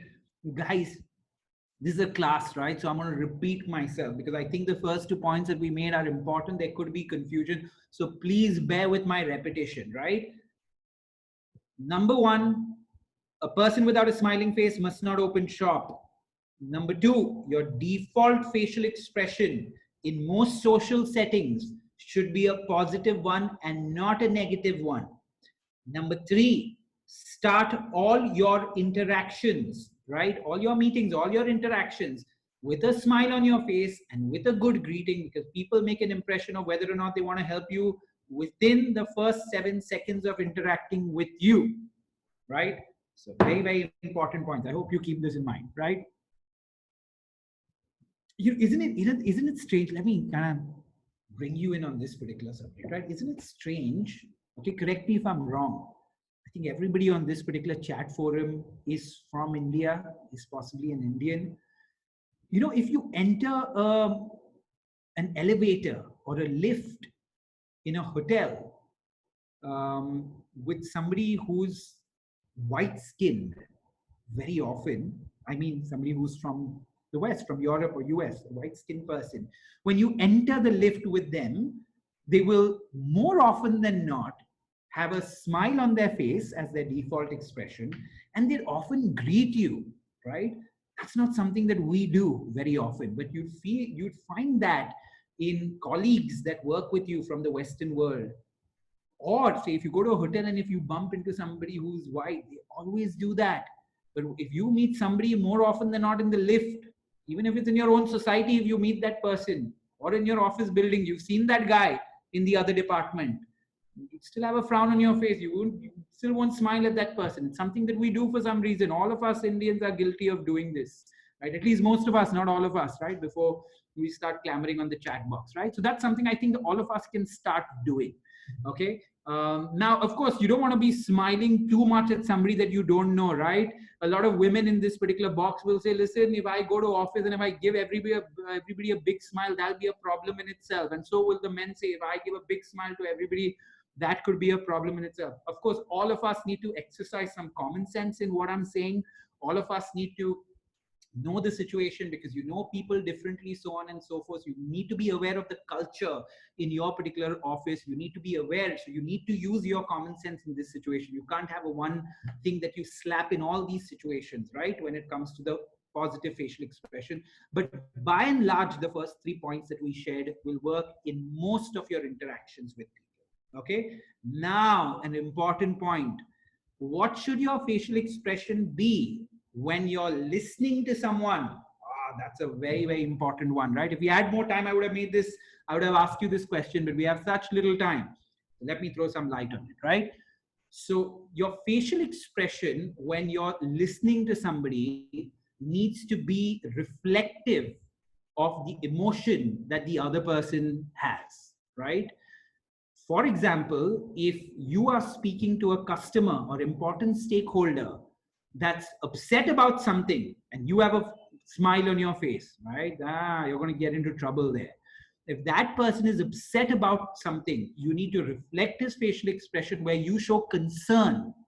If the other person that's dealing with you is angry about something and you have a smile on your face, that's going to piss them off further. That's the wrong thing to do, guys. So somebody's angry with you about something. What you need to do is you need to have a facial expression which is that of concern. That's what you need to do, right? Does that make sense to you? Right? That's what you need to do. Okay, now, brilliant example. I'm sure all of us have watched at least one episode of KBC. Haven't we watched one episode? So Amitabh Bachchan is not just a good speaker. He's also a great listener. So if you remember watching even one episode of KBC, the thing that will come to your mind is that when Amitabh Bachchan is listening to the participants at KBC, if they're telling him a sad story, right? He'll have that expression on his face. He'll have that sad, concerned expression. If the participant is telling Amitabh Bachchan something with great excitement, right? He's going to have that excited expression on his face as well. So when he's listening to the other person, he's listening to them by reflecting their reflecting their emotion to them on his face, right? So I used to have, and the last example that I'll share here, we're running out of time. Last example that I'll share here is I had a friend that used to be airport manager at one of India's leading airlines, right, which has now gone bust, right? He used to be the airport manager. And, flights get delayed all the time, right? So flights are getting delayed all the time, huge problems with the flight. So a lot of passengers would come to the terminal and they would be extremely kind of angry, upset that the flight has been delayed. And sure, that airport manager can't do anything about it because often flights are delayed because of technical difficulties, they're delayed because of tons of issues, right? So you can't really do anything about it. However, when they would be really angry, he would have an facial expression that was blank, right? He would just look at them with a blank facial expression, not really reflect the concern of that particular passenger. And then the passengers used to get even more upset with him, right? Because the feeling that they would get is that this particular airport manager, although my flight is delayed by 4 hours, I'm so concerned about it. He's not reflecting my emotion. He has a blank facial expression on his face. He doesn't care about that. They'd start complaining even more about it, right? So that's the thing that you need to keep in mind as far as your facial expression is concerned at the workplace, right? Now, question often comes, what does my facial expression need to do when I'm making presentations? Same logic again. Start the presentation with a positive facial expression where you smile at people, where you do that particular thing. And then once you're done with that, depending on what subject you're discussing, your facial expression needs to be around that, right? So tomorrow, if you're making a presentation on something which is a difficult subject, right? You don't need to be smiling after that initial portion. But start with a smile, start with a greeting for people, and then depending on the subject that you're talking about, your facial expression needs to reflect that. Okay. Last point on facial expression. My team is getting very upset with me because I'm not sticking to timelines. Okay. Now, you guys should read up on this a little more, okay? Because there's only that much that you can cover in a short session like this. But there is something which is called work face. And I used to do that so wrong at one point of time, right? Okay. I hope you can see me clearly. I'm removing my glasses. I'm getting closer to the screen so that you can see me. So, yeah. So when, a long time back, I used to kind of sit at my workplace, and every time that I am concentrating on a certain thing, and say I'm writing an email or a report or I'm doing something, like when I'm not interacting with somebody, so this is the facial expression that I make, right? So when I'm really concentrating, I have something which is called my work face. That's what it's called. I have my work face on, where I cringe my eyes. It's not the best way my face looks, right? But this is what I do. And then once, say, one of my team members used to come and talk to me, and they'd say, Swapnil, and I'd just look at them like this, right? Like I'd look at them with that same facial expression. And more often than not, my team would think that I'm angry with them or I'm upset about something. And they would often say that I'm not approachable, right? Because every time they came to my room and they wanted to talk to me, I looked at them like that because I was busy doing something else, right? And that is the kind of feedback that I started getting at the end of the year, saying, we're so scared. Every time we come to talk to you, you have this expression on your face which doesn't make you approachable, right? So then I had to get conscious about it. So even today, if I'm concentrating on something, this is the facial expression that I make, right? I make this facial expression, but as soon as somebody comes to interact with me, I change that facial expression and I look with them and I start that interaction with a smile, right? So just being conscious about it has helped me so much. And now my team thinks I'm a lot more approachable than what I was earlier, right? So it's helped me so much in my ability to kind of lead them, right? So yeah, that's my bit to you on facial expression. We have so many questions, guys. So many questions. Good. Keep it up. Okay, I'm gonna wear my glasses. I can't see without them.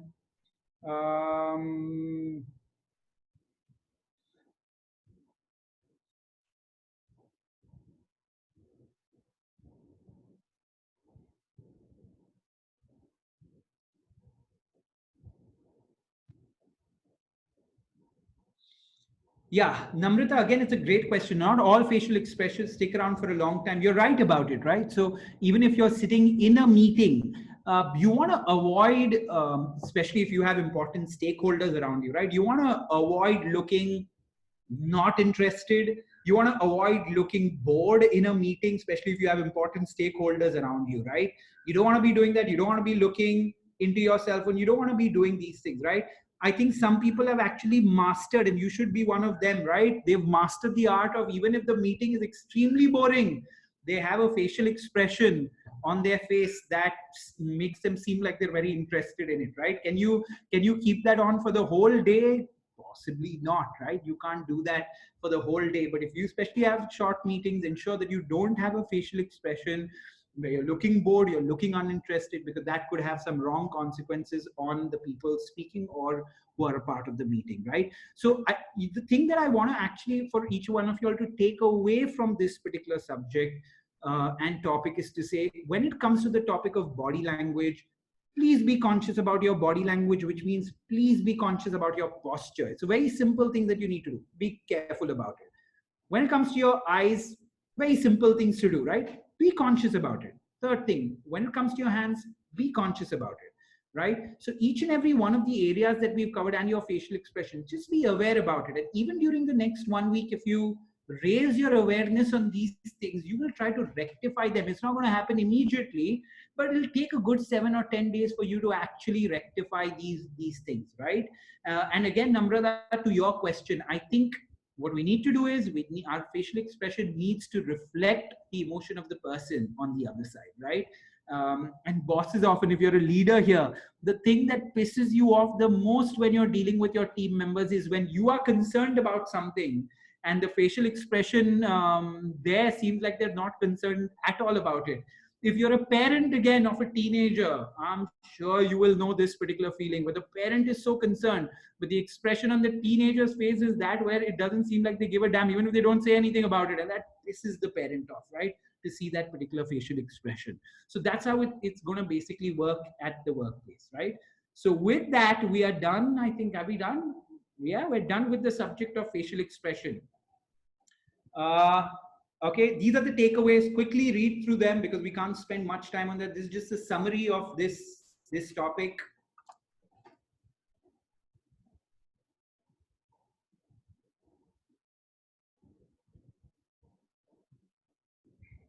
Guys, we're going to go beyond 7:30. I'm really sorry. This is the first session.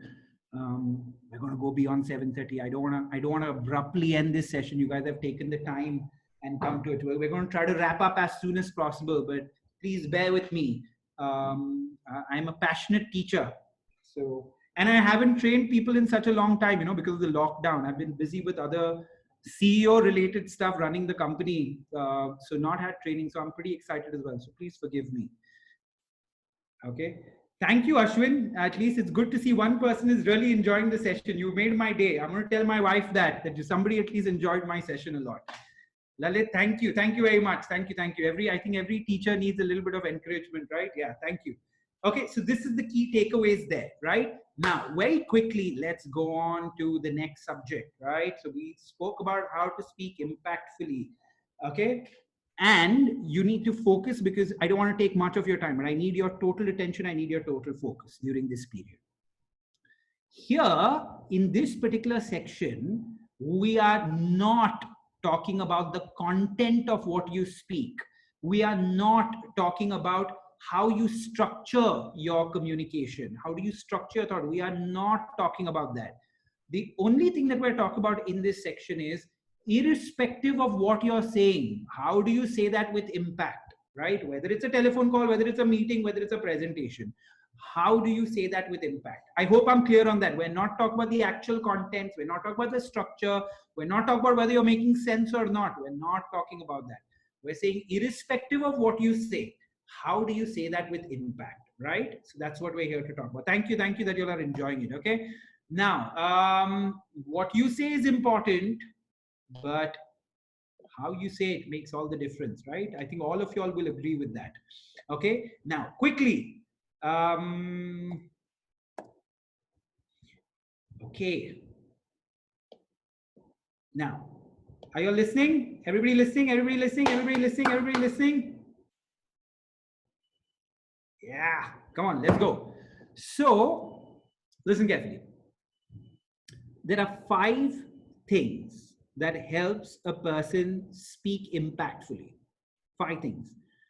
Of these 5 things, the first 2 that are going to come here are the most important things that matter, right? Of the 5 things. So first I'm going to put the 5 things down. You don't need to take a picture if you want to make notes because you're going to get a lovely 1-pager summarizing this entire session, right? It's all there. Don't worry about it. Okay. So what are those 5 things? The 5 things are: number 1, tone of voice. Number 2, stressing on words. Number 3, clarity of speech. Number 4, your volume, pace, and pause. And number 5 is your fluency, right? So these are the 5 most important things to keep in mind. But of these 5, the first 2 are the most important. So I'm going to spend most of my time over the next 10 minutes on the first 2. And then I'll quickly explain the last 3 to you all, right? But my focus is going to be on the first 2. So let's discuss the subject of tone of voice. Okay. Now, although we're running out of time, I want to pose this question to you, right? And the question that I have for you, and I want answers, 30 seconds, quickly, guys. I want the answers on the chat box. My question to you is, what is tone of voice? If you had to define what tone of voice means, without referring to good old Google, don't refer to good old Google, guys, don't.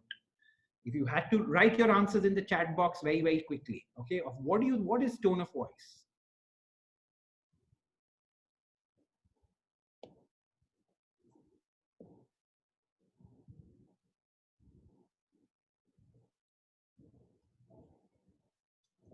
Ah, thank you very much. Come on, good, good, good. I'm seeing some good answers. Go for it, guys. Go for it.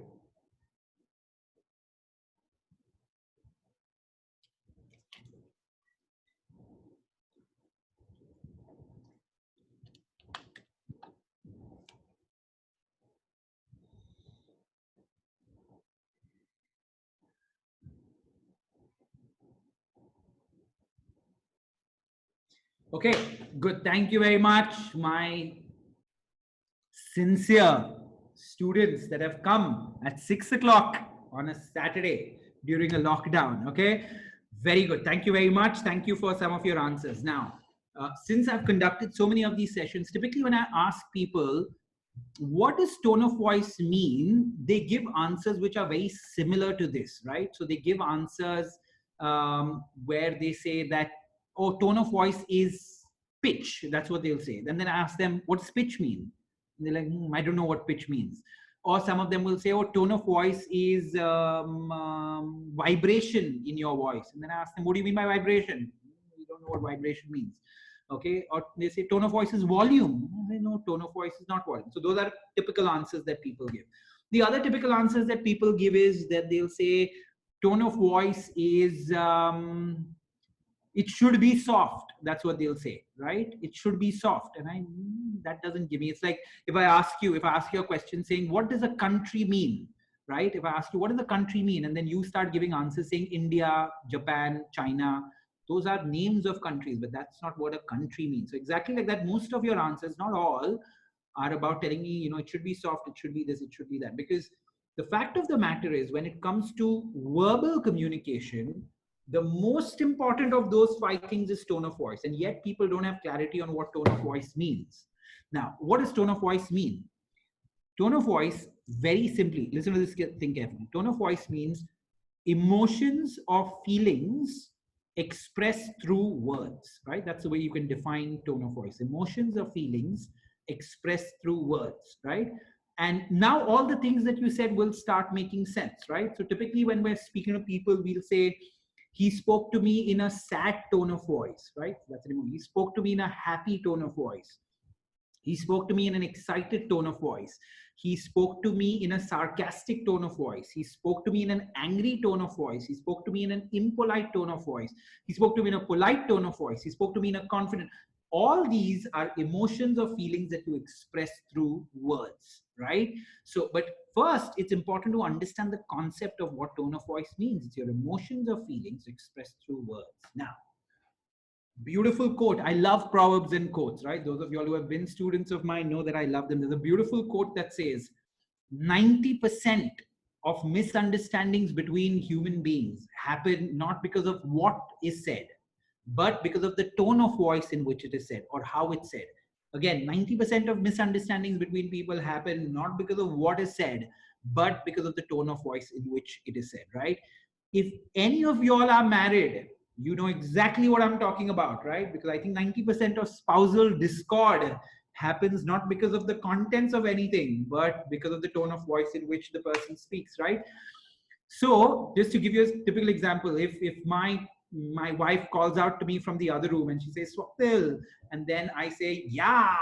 Okay, that's now what tone have I used when I've replied to her, right? An irritated tone of voice, which she's very well aware of, right? So then she comes charging towards me. She's not there at home right now, so I'm saying all these things. So then she comes charging towards me, and then she's like, why are you speaking to me like that? And then I say, what did I say? I said, yeah.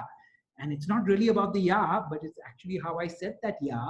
And she, being my spouse, knows that exact emotion that is there in it, right?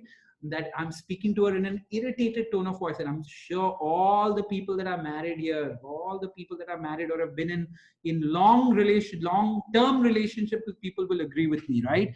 And that's where most of our fights start, most of our misunderstandings start, right? So if you don't get your tone of voice right, you will be prone to be in situations of miscommunication, right? I'm not checking the chat box currently, guys. Oh, am I? Yeah, yeah, okay. Yeah, some good responses. Okay, good example of married couples. Yeah, that's true. That's what happens. That's what we do. Okay, so what do you need to do now? Okay, number one, exactly like we spoke about, most people don't understand that tone of voice is emotional feeling, so they're always confused about why this happens. Okay, haven't you been in a situation where somebody said this to you? I'll say this in Hindi and English both, right? Somebody said he I don't care what he spoke, but he spoke to me rudely. And then you say, but what did I say? I said, no, I can't give you this. They'll say, no, it's not about saying no, it's how you said it, right? And what they're trying to say is you use the wrong tone of voice. The emotion was rude, right? And that's why the stakeholder on the other side gets pissed off with that, right? So that's exactly what you need to avoid, right? So from today onwards, in your personal and your professional interactions, be very, very careful about the tone of voice you use, okay? Because you'll be able to avoid a lot of misunderstandings based on that. Now, okay, um, okay, yeah, we've covered this. We've covered this. Okay, now, in a business setting, this is very interesting, okay? Although there are hundreds of different emotions that we have in a business setting, what should your tone of voice be? Now, we are talking about important meetings. We are talking about presentation situations, right? Important meetings, important calls that you're communicating on with stakeholders, right? So there are 5 things. I'll first say them, then I'll put them up on the slide, right? Number one, if you want to speak impactfully, your tone needs to be energetic, enthusiastic, passionate, right? So if you don't have an energetic, enthusiastic, passionate voice, it's not going to sound good, right? What's the opposite of this? Having a dull tone of voice, having a monotonous tone of voice. So when somebody says you sound monotonous, what they're trying to say is there's no emotion or feeling or energy in your tone of voice. Okay, I don't want to name this thing, but do you remember a former prime minister, that very intelligent man, but used to speak in a monotonous way, right? And that would not sound too good to our ears, right? Even when he would make important, exciting announcements, we wouldn't know whether it was good news or bad news because he would talk in a monotonous way, right? So when you're speaking, if you don't want to sound monotonous, you need to speak in an energetic, enthusiastic, passionate way. Number 2, you need to talk with confidence and self-belief, right? Because if you are not going to sound confidence through your tone of voice, don't expect other people to show confidence in you, right? The feeling that people get is you yourself don't believe in yourself. Why should I believe in you, right? So you need to speak in a confident tone of voice. Okay, now you need to have the ability to make something sound big or small, important and aspirational. Okay, now I'm going to get to this particular part. It's very interesting. Okay, you need to, and this is the point number, the top 3 points here are extremely important. Okay, at the workplace, you need to have a genuine, authentic, a real kind of tone of voice, right? So you can't sound fake when you're speaking. And the last one is you need to know how to speak in a polite, friendly, and amicable way, right? You need to be able to, especially when you're speaking to customers, it's just very, very important that you speak in that kind of polite, friendly way. Now, just 2 things that I want to share here, right? Often our bosses tell us, and very senior people tell us, that you need to speak in an assertive way, right? And we just nod our heads, but we don't really know what they're talking about, right? And the word assertive, often what they mean is you need to speak in a way that's confident yet polite, right? So they're kind of marrying these 2 words. So when you're speaking to this important customer, be confident, be firm about what you're saying, but don't sound rude. Don't go overboard and sound rude, because sometimes we could sound rude, right? When we sound confident. So sound confident yet be polite, and that the word given to that is this beautiful word called assertive communication, right? Speaking in an assertive fashion. And all our bosses love to say this to us without really explaining what it means, right? So that's what it means. It's a combination, but it's largely dependent on your tone, on how you do that, right? And if you can't do that, you get into a lot of trouble, because you can't say no to people, you can't put your foot down where required, so on and so forth, if you can't master your assertive voice. We either sound too polite, which is meek, or we're too confident, where we're sounding almost arrogant, right? And we need to bring it to that combination of the 2. Okay, so these are the kind of 5 tones that you need to master for most important meetings or presentations when you're communicating with people. Okay, Now, I'm going to tell you a little bit about stressing on words, and then I'm going to show you a couple of examples of how good speakers do this during meetings, right? Now, the topic of stressing on words, which was the second point there, is very, very simple. What words do you stress on in a line during your meetings or presentations or when you're conversing? You stress on the words that are the most important words in that particular sentence. You want to stress on the words which you want the other person to take notice of, right? That's the simple logic that you do, that you use. Stress on the words that are the most important words there. Stress of the words that you want the other people to take notice of who are listening to you, right? So that's the logic. Now, let me combine these two things for you and tell you how good speakers often do this, right? So you'd have a speaker that would do something like this, where he'd say, this quarter, we have grown our business by 15%. Okay. Now, what did the person really focus on? The word that he stressed on the most was 15%. And the tone that he used, the emotion that he used in that particular thing is he made it sound really big, right? So he said, this quarter, we've grown our business by 15%. Okay, so stressed on the word, made it sound big. Okay, now on the other side, he could have said the same thing. You said, this quarter, we have grown our business by 5%. Okay, now he's made 5 sound big. So if you don't know too much about the subject, if he says 5, by stressing on it and making it sound big, you will think 5 is big. If he says 15, by stressing on it and making it sound big, you'll think 15 is big. If he says 30 like that, you'll think of the same way, right? Now, interesting thing. All good business leaders do this who are good communicators, right? Because if they want you to think something is big, they stress on that word, they make it sound. All politicians do this with you all the time, right? Of course, I don't want to name politicians, but somebody will come and say, XYZ सरकार ने 50 lakh toilet bande hai, right? So they say 50, they move their hands like this, they say 50 lakh, they stress on that so much, they really make it sound big, and then all of us tend to believe that that particular subject, that those amount of toilets is a big deal, right? Because we don't really know whether those toilets are there or not, whether they've been built or not. We have no such idea, right? He could say 50 lakh toilet bande, we think 50 lakhs is big. If he says 10 lakh toilet bande, we think 10 lakhs is big, right? Because we don't know how many were built last year. We don't know how many were built by the previous government. We've got no idea. But if that leader says it in a certain fashion, we think it's a big figure. If he says it in a flat tone, we think it's a small figure, right? It all depends on how you're saying that particular thing. So that's the way you combine stress on a word with the tone of voice, right? This is the way you tend to combine it. Okay. I hope that's clear. Now, what are the other things? I told you I'll quickly take you through the last 3, right? Clarity of speech. In Hindi, clarity of speech, which we've been told ever since we were kids, what it means is spashta uchcharan, right? Kisi bhi baat ko spashta tarike se uchchar karna. Okay, there are some people that speak in their mouth. There are some people that speak they really open their mouth and they take the effort while speaking. You should be one of those people. Again, my attention, I'm a big fan of Amitabh Bachchan, right? So when he's on KBC, he says every word, right? He says every word with so much clarity, right? He really opens his mouth and says it. He doesn't eat any words in his mouth, right? He doesn't mumble any words. Can you imagine Amitabh Bachchan on a conference call, right? How good he would sound with every word being said very, very clearly. Okay. So that's what clarity of speech really means, right? Now, the other thing is volume, pace, and pause, right? Basically volume, if you talk too softly, that's a wrong thing.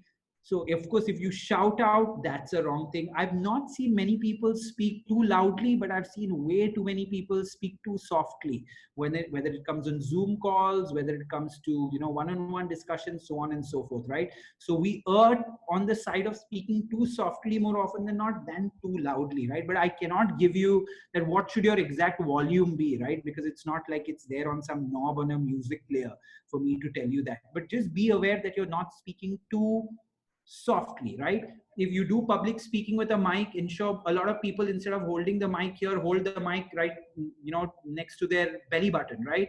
So people towards the end can't hear them at all. If you use a mic ever, or if you collar up put your mic up here, keep the mic up here so that the volume is clear even to the last person. At the start of any meeting, if you're doing a presentation, it's always good to check with the furthest person in the room whether they can hear you clearly, right? So that's a good check on whether your volume is good or not. The other thing is pace or pause. See, pace or pause is very difficult to train people on, right? Because it's very important to take pauses when you're speaking.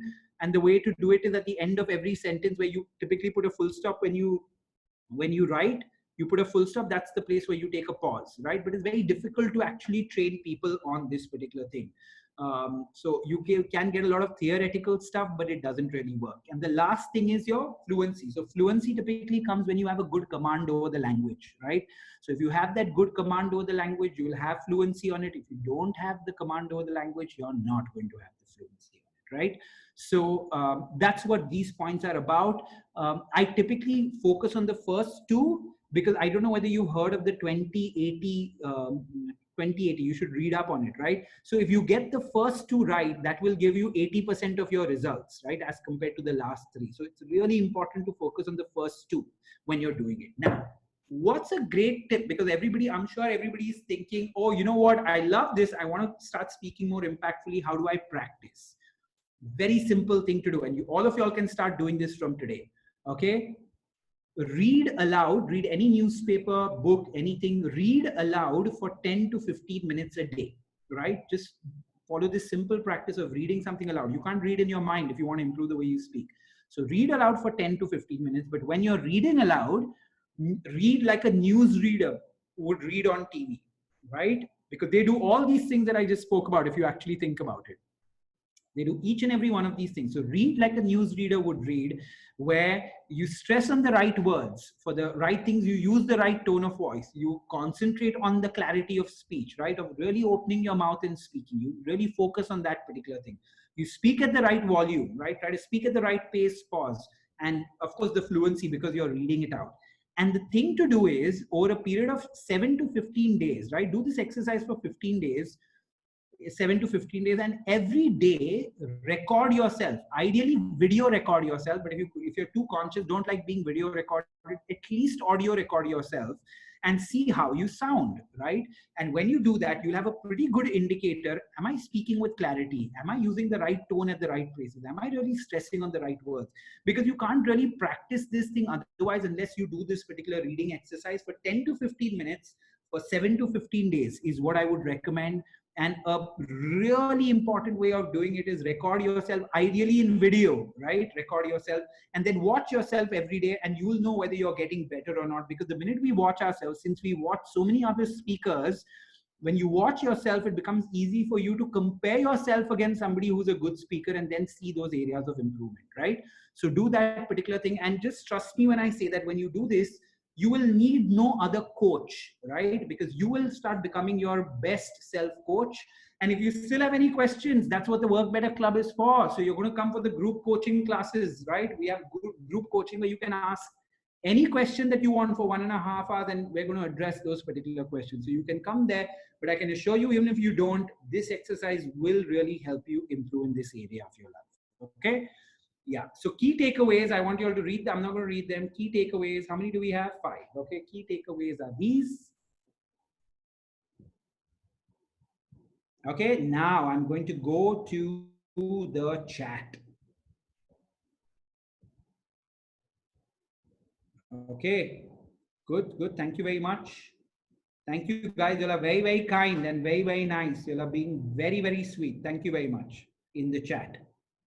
Okay, we have, guys, hold on. Okay. Let me, we're running out of time. Okay. Just a minute.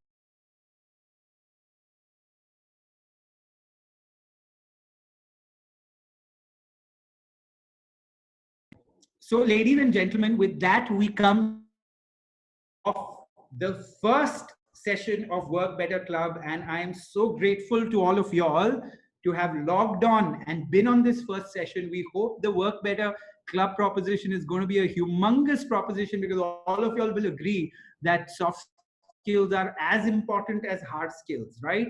And this is a club that is going to help you do exactly that, right? Now,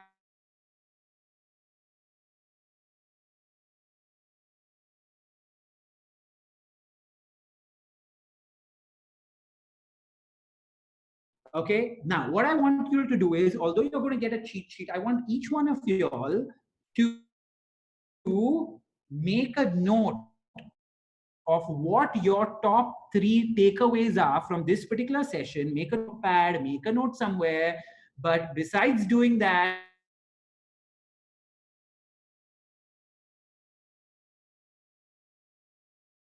I want everyone that is here that these are my three top takeaways from this particular session.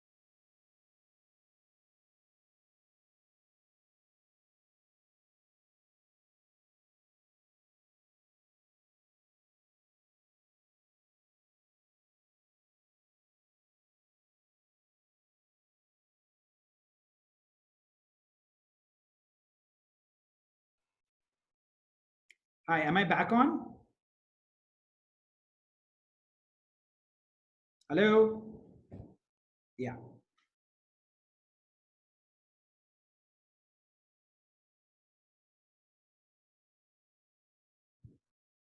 Okay, guys, I don't know whether you can hear me. Can you hear me, Mitali? Yeah, can you hear me?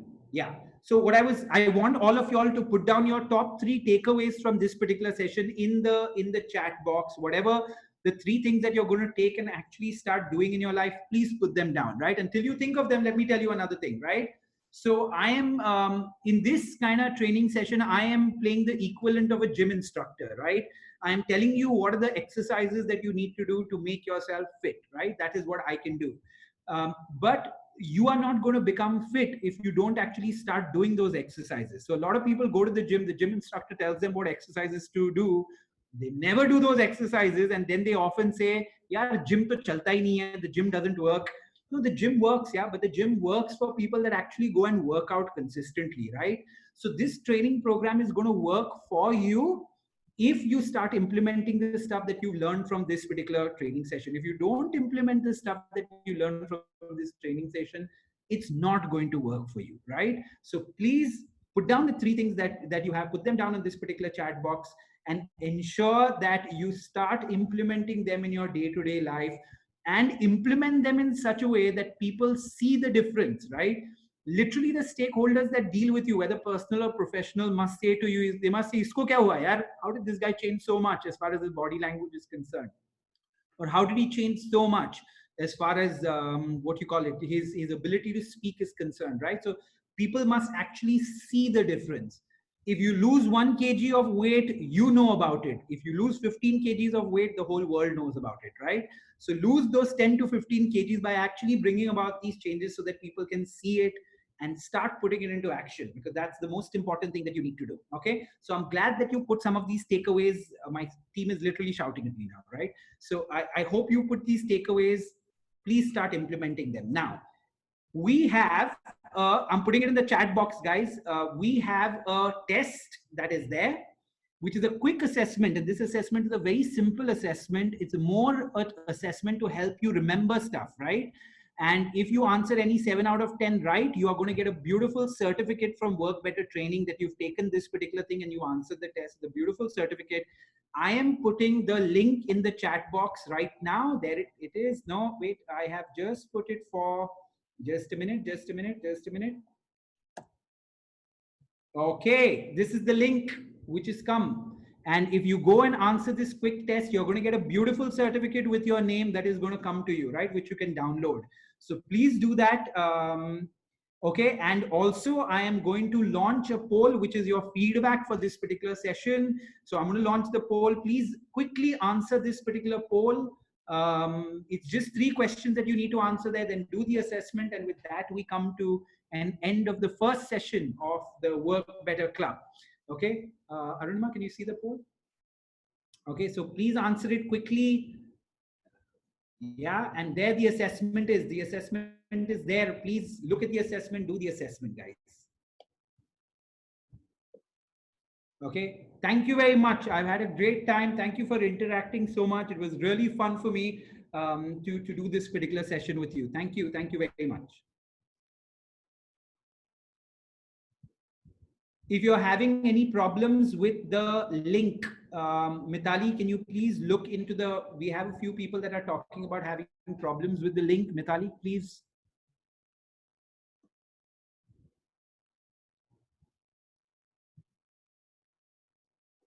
Okay, add, Mitali says, add your registered email IDs and username. Oh, I'm so happy to see all these takeaways. Wonderful. But please put them into action, guys. That's all that I want, that you put them into action. Thank you. Thank you.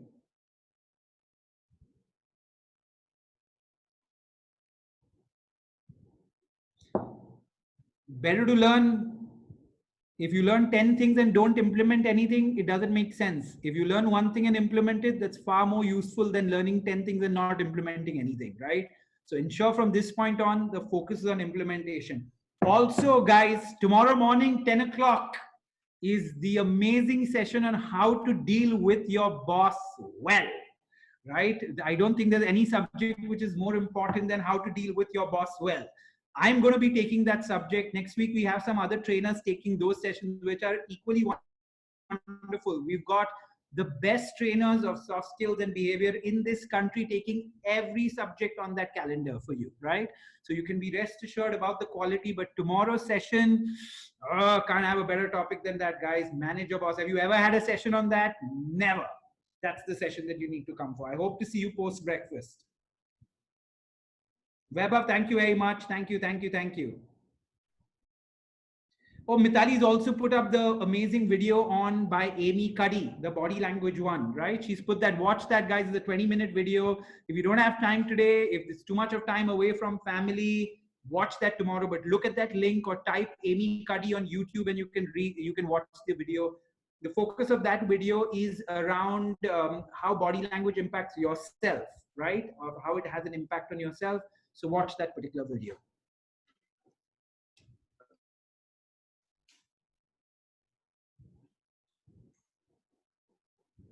Come. Mitali, please let me know when I can exit the session. Come, come, come, come. Get him here, get him here. Get him here. Get him here, get him here.